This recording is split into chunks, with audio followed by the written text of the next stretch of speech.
639টি থানার মধ্যে 599টিতে ফের কার্যক্রম শুরু হয়। কিছু থানায় সেনাবাহিনী, নৌবাহিনী ও বিজিবির সহযোগিতায় কাজে যোগ দিয়েছেন পুলিশ সদস্যরা।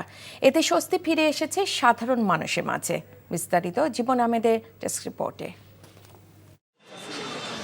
খুলনা মহানগরীর ৮ থানায় রোববার সকাল থেকে কাজে যোগ দেন পুলিশ সদস্যরা। বিভিন্ন থানা পরিদর্শন করেছেন নৌবাহিনীর খুলনা অঞ্চলের কমান্ডার রিয়ার অ্যাডমিরাল গোলাম সাদেক, পুলিশ কমিশনার মোহাম্মদ মোজাম্মেল হক সহ অন্যান্যরা। থানার কার্যক্রম তো চালু হয়েই গেছে। এখন যত দ্রুত সম্ভব আমরা জয়েন্ট পেট্রোল করব এবং একসাথে হ্রাস করব। যেসব অপরাধীরা অপরাধ করতেছে কাউকে রিহাই দেওয়া হবে। আমরা তাদেরকে আশ্বস্ত করলাম এবং আপনারা এখানে ওসি সাহেবের কথা শুনলেন, ওনারাও তাদেরকে আশ্বস্ত করছেন এবং ডিউটিতে সবাই তো এসছেন।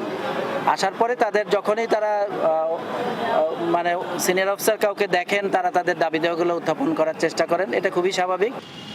চট্টগ্রাম নগরীর 16টি থানার কার্যক্রম স্বাভাবিক হয়েছে। অনেকেই আসছেন সাধারণ ডায়েরি করতে। তবে পতেঙ্গা ও ইপিজেড থানা স্বাভাবিক হতে আরও কয়েকদিন সময় লাগবে বলে জানানো হয়। নারায়ণগঞ্জের 7টি থানার কার্যক্রম শুরু হয়েছে। থানাগুলোতে নিরাপত্তা নিশ্চিত করতে প্রতিটি থানায় সেনাবাহিনী ও আনসার সদস্য মোতায়েন রয়েছে।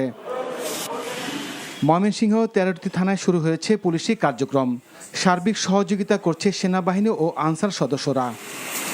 মৌলভীবাজারের 7 থানায় এবং দিনাজপুরের হাকিমপুর থানায় কাজ শুরু করেছেন পুলিশ সদস্যরা। টানা 6 দিন বন্ধ থাকার পর আশুলিয়া ও ধামরাই থানায় কার্যক্রম শুরু হয়েছে। সেনাবাহিনীর সহযোগিতায় আশুলিয়ায় থানায় যান ভারপ্রাপ্ত কর্মকর্তা AFM সায়েদ।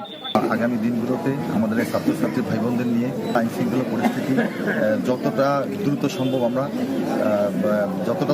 আমরা নিয়ন্ত্রণে নিয়ে আসবো। এছাড়া ফরিদপুর, নওগাঁ, মেহেরপুর, ব্রাহ্মণবাড়িয়া, কুমিল্লা, চাঁদপুর, মোংলা সহ বিভিন্ন থানায় সীমিত পরিসরে কাজে যোগ দিয়েছেন পুলিশ সদস্যরা। জীবন আহমেদ, NTV নিউজ ডেস্ক।